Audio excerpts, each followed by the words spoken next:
Assalamualaikum warahmatullahi wabarakatuh. Salam budaya. Kali ini Carah Channel akan menceritakan sejarah perjalanan hidup para wali Allah, cerita Syekh Maulana Malik Ibrahim atau Sunan Gresik dalam mensiarkan agama Islam.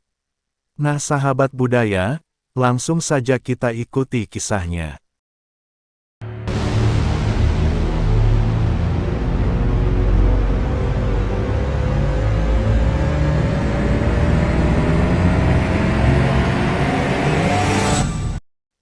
Syekh Maulana Malik Ibrahim atau Sunan Gresik lahir di Champa atau Kamboja.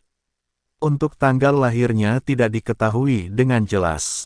Namun, dari silsilah keturunannya, nasab Sunan Gresik sampai pada Nabi Muhammad SAW melalui jalur Husain bin Ali radhiyallahu anha. Sunan Gresik memperoleh didikan langsung dari ayahnya, Barokat Zainal Alam, seorang ulama kesohor di Kamboja. Sebelum melanjutkan kisah ini, jangan lupa aktifkan tombol subscribe dan loncengnya untuk mendukung, agar tidak terlewatkan cerita dari Carah Channel. Pada abad ke-14, beliau hijrah ke daerah Jawa dan berlabuh di Gerwarasi atau Gresik. Sunan Gresik menginjakkan kaki pertama kali di desa Sembalo, saat ini berada di daerah Leran, Kecamatan Manyar, Gresik. Tepatnya 9 km ke arah utara kota Gresik. Pada saat itu, Gresik dikenal dengan bandar niaga yang maju dan terkenal di wilayah Asia Tenggara. Bersama rombongannya, beliau berlayar ke Jawa pada 1371 dan menghadap Raja Majapahit Brawijaya untuk mendakwahkan Islam. Raja Majapahit menolak ajakan Islam Sunan Gresik, namun menyambut baik kedatangannya. Oleh Raja Majapahit, Sunan Gresik diangkat menjadi syahbada dan diperbolehkan menyebarkan Islam kepada orang-orang setempat. Melalui restu itu, Sunan Gresik lalu mendirikan masjid pertama di desa Pasucinan, Manyar. Sunan Gresik memiliki 3 istri yaitu, istri pertama, Siti Fatimah binti Ali Nurul Alam Maulana Israel Raja Champa dinasti Asmat Khan I, memiliki 2 anak, bernama Maulana Mokfaroh dan Syarifah Sarah. Istri kedua, Siti Maryam binti Syekh Subakir, memiliki 4 anak, yaitu 1. Sayyid Abdullah, 2. Sayyid Ibrahim, 3. Sayyid Abdul Ghafur, 4. Sayyid Ahmad. Istri ketiga, Wan Jamilah binti Ibrahim Zainuddin Al-Akbar Asmarakandi, memiliki 2 anak yaitu Sayyid Abbas dan Sayyid Yusuf. Selanjutnya Syarifah Sarah binti Maulana Malik Ibrahim dinikahkan dengan Sayyid Fadal Ali Murtado atau Sunan Santri atau Raden Santri dan melahirkan 2 putra yaitu Haji Usman atau Sunan Manyuran dan Usman Haji atau Sunan Ngudung. Selanjutnya Sayyid Usman Haji atau Sunan Ngudung berputra Sayyid Jafar Sodik atau Sunan Kudus. Guru beliau adalah Barokat Zainal Alam dan Syekh Jumadil Kubro. Nasab Sunan Gresik bersumber dari catatan As-Sayyid Bahruddin Ba'alawi Al-Husaini yang kumpulan catatannya kemudian dibukukan dalam ensiklopedi Nasab Ahlul Bait yang terdiri dari 1. Nabi Muhammad Rasulullah Shallallahu Alaihi Wasallam, 2.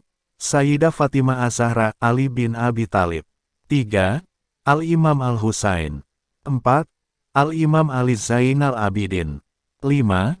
Al-Imam Muhammad Al-Bakir, 6. Al-Imam Jafar Sadiq, 7. Al-Imam Ali Al-Uraidi, 8. Al-Imam Muhammad An-Nakib, 9. Al-Imam Isa Ar-Rumi, 10. Al-Imam Ahmad Al-Muhajir, 11. As-Sayyid Ubaidillah, 12. As-Sayyid Alwi, 13. As-Sayyid Muhammad, 14. As-Sayyid Alwi, 15. As-Sayyid Ali Khali Kasam, 16. As-Sayyid Muhammad Sahib Nirbat, 17. As-Sayyid Alwi Amil Faqih, 18. As-Sayyid Abdul Malik Asmat Khan, 19. As-Sayyid Abdullah, 20. As-Sayyid Ahmad Jalaluddin, 21. As-Sayyid Husain Jamaluddin, 22. As-Sayyid Barakat Zainal Alam. 23. As-Sayyid Maulana Malik Ibrahim atau Sunan Gresik. Sesampainya di Jawa, beliau melanjutkan kegiatan dakwahnya menggunakan beberapa cara atau metode.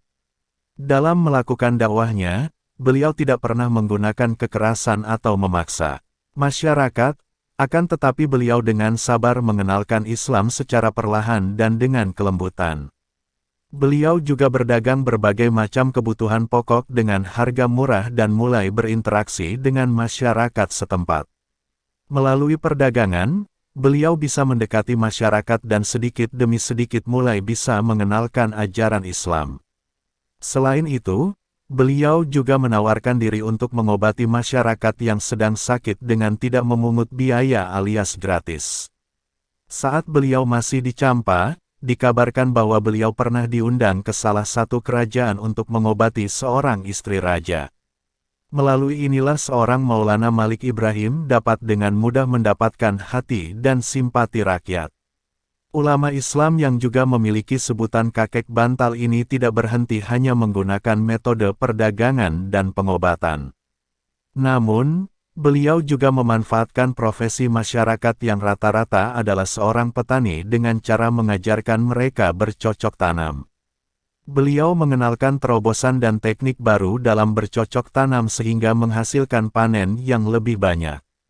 Dengan ketiga metode dakwahnya, Sunan Gresik berusaha untuk merangkul segala golongan, khususnya masyarakat yang ada di kasta rendah di agama Hindu. Karena kasta rendah biasanya disisihkan dan tidak mendapat perhatian dari para pemimpin. Oleh karena itu, upaya Maulana Malik Ibrahim dalam merebut hati dan simpati rakyat menuai kesuksesan di mana saat itu juga bertepatan dengan terjadinya perang saudara dan kondisi ekonomi yang tidak stabil.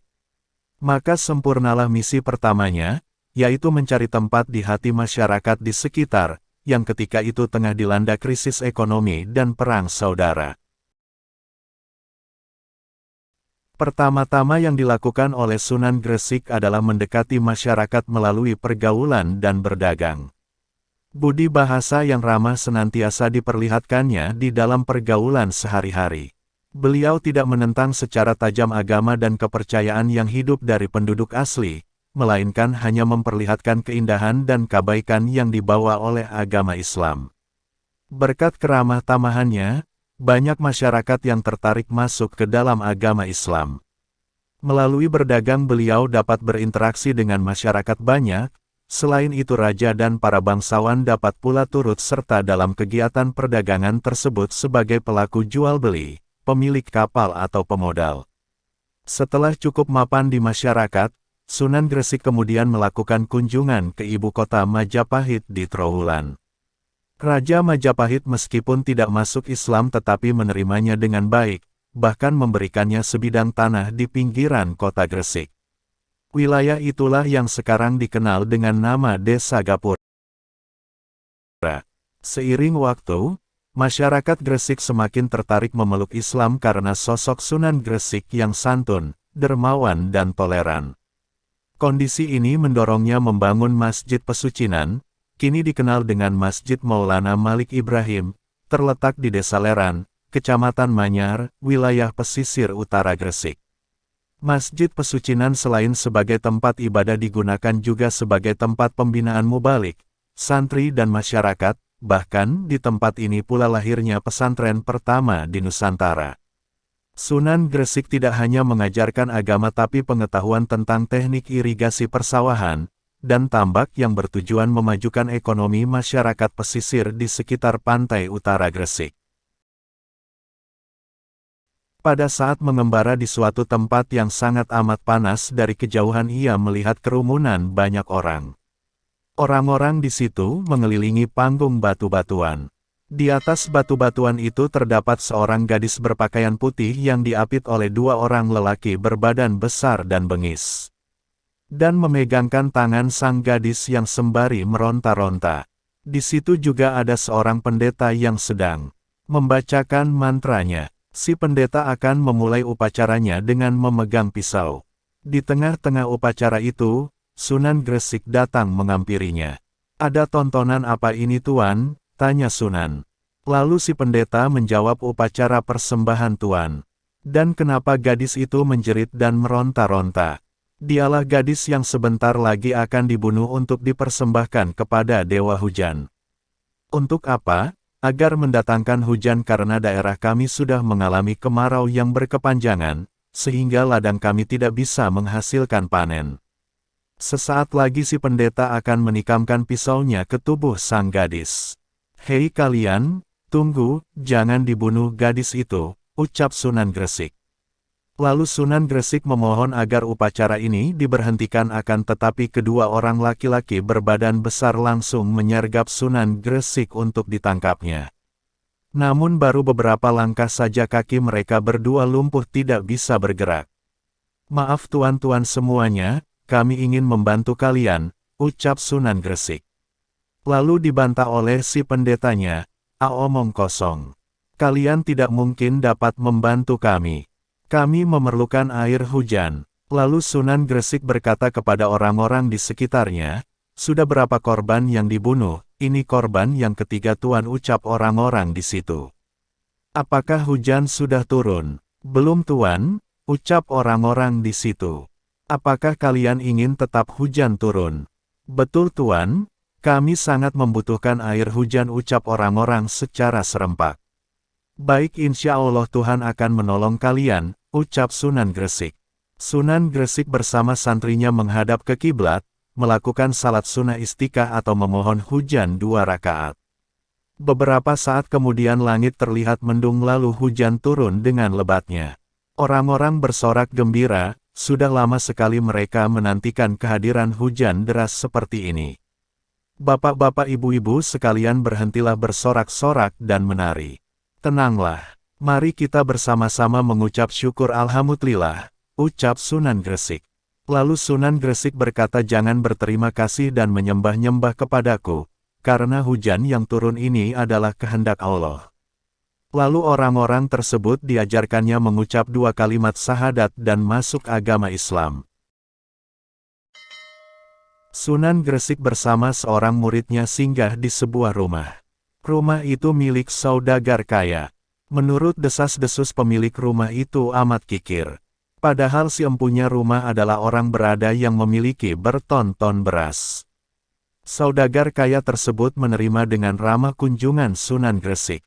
Namun sesaat berselang, datanglah seorang pengemis, perempuan tua, ke hadapan orang kaya itu.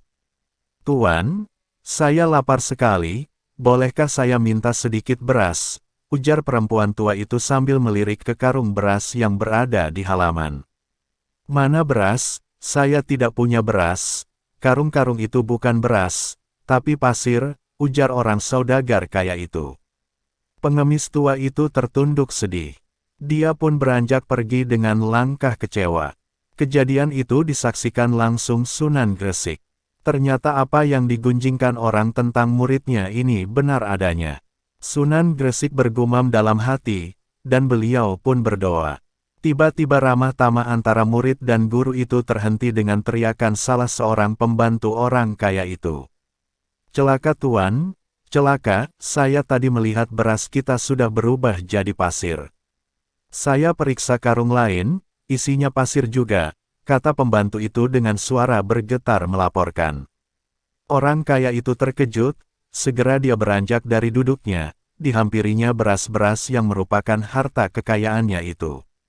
Ternyata benar, beras itu telah berubah menjadi pasir. Seketika tubuh orang kaya itu lemas. Dia pun bersimpuh menangis. Sunan Gresik lalu menghampirinya. Bukankah engkau sendiri yang mengatakan bahwa beras yang kau miliki itu pasir? Kenapa kau kini menangis? Maafkan saya Sunan. Saya mengaku salah. Saya berdosa. Si murid meratap bersimpuh di kaki Sunan Gresik. Minta maaflah kepada Allah dan pengemis tadi. Kepada merekalah permintaan maafmu seharusnya kau lakukan, ujar Sunan Gresik. Penyesalan yang dalam langsung menyergap orang kaya itu. Dalam hati ia mengutuk dirinya sendiri yang telah berbuat kezaliman. Kepada Sunan Gresik dia berjanji akan mengubah semua perbuatannya. Sunan Gresik kembali berdoa, dan dengan izin Allah, beras yang telah berubah menjadi pasir itu menjadi beras kembali. Karena kekuatan yang berasal dari Allah memungkinkan kejadian itu. Orang kaya tersebut tidak membohongi lisannya. Dia berubah menjadi dermawan, tak pernah lagi dia menolak pengemis yang datang. Syekh Maulana Malik Ibrahim menghadap penciptanya pada tahun 1419 Masehi. Beliau meninggal pada hari Senin 12 Rabiul Awal 822 Hijriah dan dikebumikan di daerah Gresik. Lokasi makamnya tepat berada di wilayah Gapura Wetan Gresik. Di lokasi makam, terdapat 2 buah bagian makam yang berisikan Sunan Gresik sendiri dan juga ulama Gresik lainnya. Tidak perlu khawatir akan akses menuju makamnya karena tidak terletak di pinggiran kota maupun di jalan yang menanjak, akan tetapi makam beliau terletak dekat dengan alun-alun kota Gresik. Hingga saat ini makamnya masih diziarahi oleh berjuta-juta umat Islam di Indonesia. Setiap malam Jumat Legi, masyarakat setempat ramai berkunjung untuk berziarah. Ritual ziarah tahunan atau hail juga diadakan setiap tanggal 12 Rabiul Awal. Pada acara hail itu dilakukan khataman Al-Quran, mauludan atau pembacaan riwayat hidup Nabi Muhammad, dan dihidangkan makanan khas bubur yang bernama harisah. Demikian sekilas cerita tentang kisah Syekh Maulana Malik Ibrahim atau Sunan Gresik dalam mensiarkan agama Islam. Wassalamualaikum warahmatullahi wabarakatuh.